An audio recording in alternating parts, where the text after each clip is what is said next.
What is going on, guys? Welcome back to the Ultimate Beginner's Guide to Bossing. In this episode, we are going to be checking out the Armadyl God Wars dungeon boss, Kriara. Now, Kriara is a pretty serious God Wars dungeon boss. Kriara can even give maxed mains some trouble if you're just starting out trying to solo this boss. I know I usually try to keep these gear setups pretty short and sweet and pretty cheap, but this one is going to call for a little bit of GP. Now, if you go with anything less than what I'm going to be showing you later in the gear setup, you're probably going to get wrecked, so I am going to recommend that you have what I'm going to be showing you as a bare minimum to start soloing Kriara.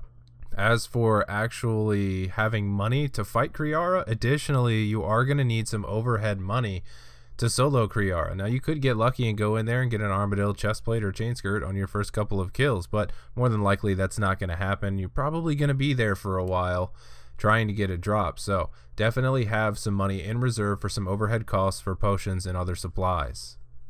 So, in typical Ultimate Beginner's Guide fashion, we're going to go ahead and start out with Kriara's combat stats. Kriara has a combat level of 580 with a hit points level of 255. His max hit is 69 with range, 21 with magic, and 26 with melee.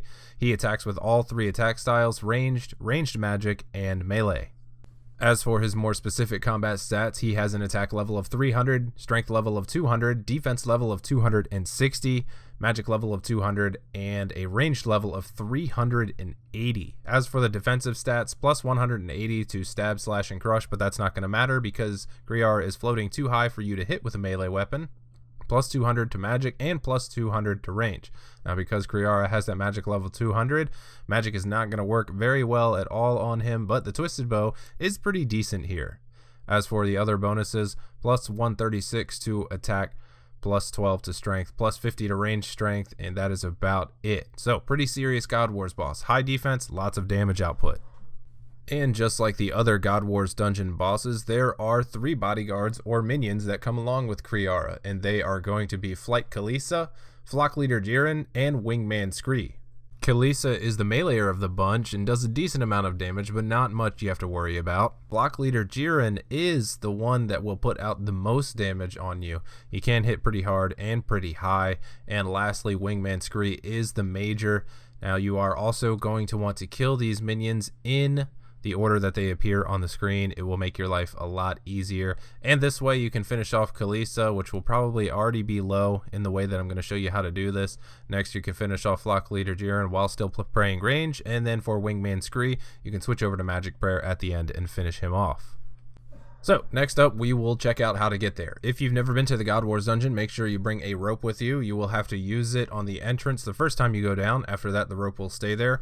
Easiest way to get there is to teleport to Trollheim, which you will need to finish the Eadgar's Ruse quest to do. Climb yourself down the mountain, run around the thrower trolls, make sure you have Protect from range up through that area, push the boulder aside, and head down into the dungeon. Once you are down in the dungeon, you will want to direct your attention to the south, where you see that little box in the middle of all the white down there in Armadyl's area. Now, you will run down here and you will want to make sure you have a crossbow with you and a mithril grapple. The mithril grapple is used to shoot yourself a grapple and swing over this black area, and it will put you into Armadyl's area. You will need a range level of 70 at a minimum to enter this area. Once you're in the area, make your way northwest, and this is where Armadyl's chamber is. You will need 40 kills of Armadyl minions outside of the boss room to enter this room. If you don't have 40, it will not let you in. You can also circumvent this by getting an ecumenical key, which can be found by any NPCs in the Wilderness God Wars dungeon.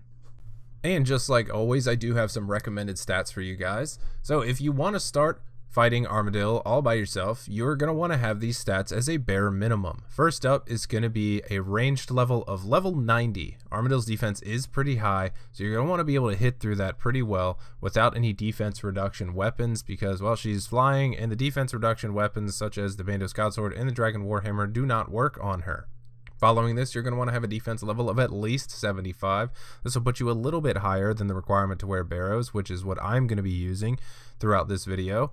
And last but not least, you're going to want to have a prayer level of 70. Now, as for the prayer level, you really only need 44 for the Eagle Eye prayer, but you want to have a decent amount of prayer points so you're not just guzzling through prayer potions or super restores. If you do have Rigor, I highly recommend having it. For soloing Armadyl, it will speed up your kills quite a bit, but it is not a hard requirement. Eagle Eye will work just fine.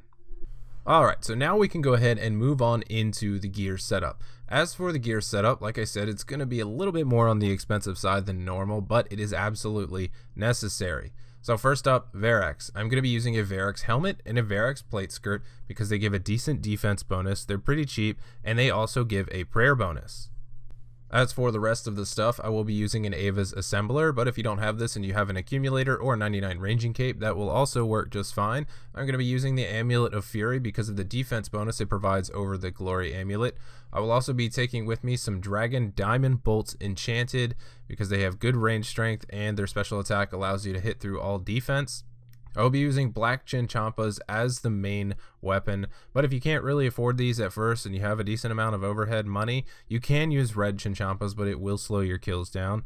I will also be using a Crystal Shield because it's not that expensive, and if you imbue it, the defense bonuses don't go down when the shield degrades. I will be using a Zamorak Blessed D'hide top to keep the Zamorak minions off me, Armadyl boots to keep the Armadyl minions off me, Barrow's gloves, and an Archer's ring imbued.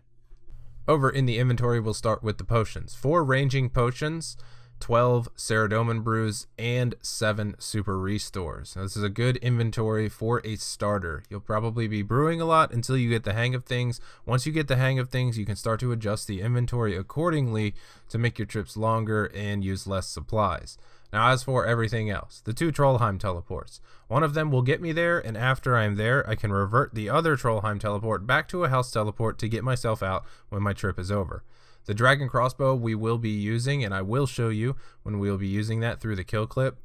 The Toxic Blowpipe is going to be used for some extra healing from the special attacks and to take down the minions. The Ecumenical Key will allow me to bypass the 40 kills required to get into Armadyl's chamber, and I would also recommend you have an extra Ecumenical Key just in case you die so you can run right back in and loot your stuff. And last but not least, that Mithril Grapple is what we need to swing ourselves over into Armadyl's encampment. One more thing I want to mention about the gear setup: if you do happen to have the money to afford best in slot gear here, what you're going to want to do in this case is you will be using the Armadyl helmet, chestplate, and chain skirt. So in this case, you would drop 2 of your Ceradomin brews and pick up a Zamorak item and a Ceradomin item, which could be the Ceradomin God Cape and an Unholy Symbol. Once you get over into the area, you can just simply drop these, and that is going to be it. This will protect you from all 3 bosses' minions that you will be running through on your way there. So if that is the route you choose, just go ahead and pick up a couple of items that will keep them off of you. Alright, so it is about that time that we check out a kill clip, and as usual, I will be talking you guys through it and explaining everything I'm doing and why I'm doing it.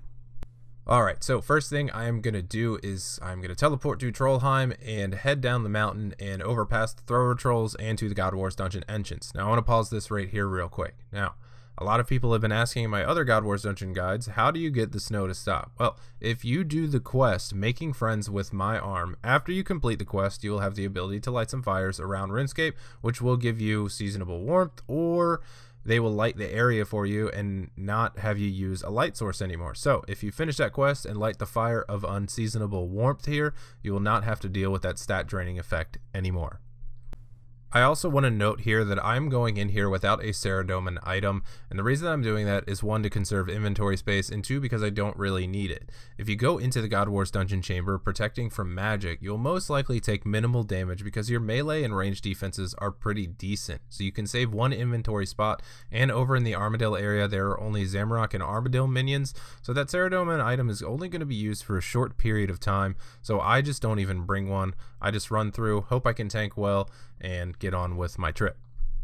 Alright, so this area right here is where I'm going to go ahead and equip my Dragon Crossbow and my Mithril Grapple and fire it at this beam that is hanging here. Once I fire it, I will grapple on and swing over to the other side. After this, you can go ahead and drop your grapple. Alright, after all that, I have successfully made it to the Armadyl area, so let's go ahead and jump into this kill clip. Alright, so I accidentally forgot to start recording until a couple kills into my trip, but just as well. So we're going to start off here in this corner. This is the southwestern corner of the room. This is where you're going to want to start because it is going to pull Kriara and Kalisa over to you, and this is how you're going to want the setup to be for the duration of the kill. Now the first thing you just saw me do was throw a Chinchampa at Kriara as he got closer to me. What this is going to do is going to make Kriara know that you are focusing him. Now the reason that I do this is because Kriara's melee attack is based off of focus. If you are not focusing Kriara, he will continue to melee you. But if you are focusing Kriara, he will not melee you at all. You will only have to worry about the magic attack doing damage to you because you are obviously praying range, so you won't take any damage from that.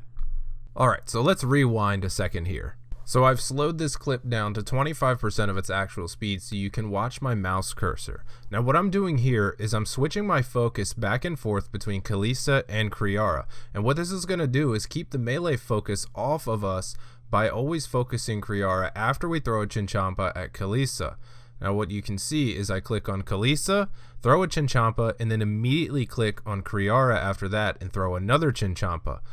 And this is going to keep the melee focus off of you. What you want to be using is the Chinchampas on the medium fuse, and this will allow you 3 game ticks or 1.8 seconds between each Chinchampa throw. Now it is a little tough to get used to, but once you get used to the timing, it is very simple. And the way that I avoid misclicks is clicking on the shadows underneath of the characters. If you click on the shadows, you will always focus them and you will always hit the one that you are looking for. Kriara is pretty big, so you don't necessarily need to use the shadow for Kriara, but you can if you want. If you zoom in far enough, it really helps. Alright, so at this point of the fight, I have killed Kalista, and this means I'm going to go ahead and equip my dragon crossbow and start ranging Kriara with the diamond bolts that I have.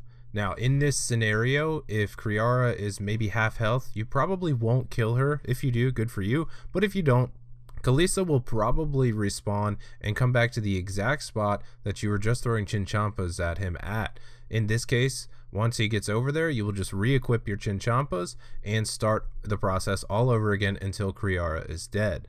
Alright, so now I have finished off Kriara, and I'm just going to go ahead and clean up the minions. If Kalista was up, I would start out with Kalista, move on to Flock Leader Jiren, and after that I would switch to Mage Prey and finish off Wingman Scree. And that is an Armadyl kill for you guys. Alright everybody, I think that is going to wrap up this beginner's bossing guide to Kriara. I sincerely hope that it is pointing you in the right direction to getting yourself some solo loot. If you like this video, please leave a thumbs up down below. They really help the video's popularity. If you haven't done so yet, please tap that subscribe button, and if you have time, you can hit that little bell icon that will let you know whenever I upload new content. With that everybody, I will see y'all on the next video. Take it easy everybody.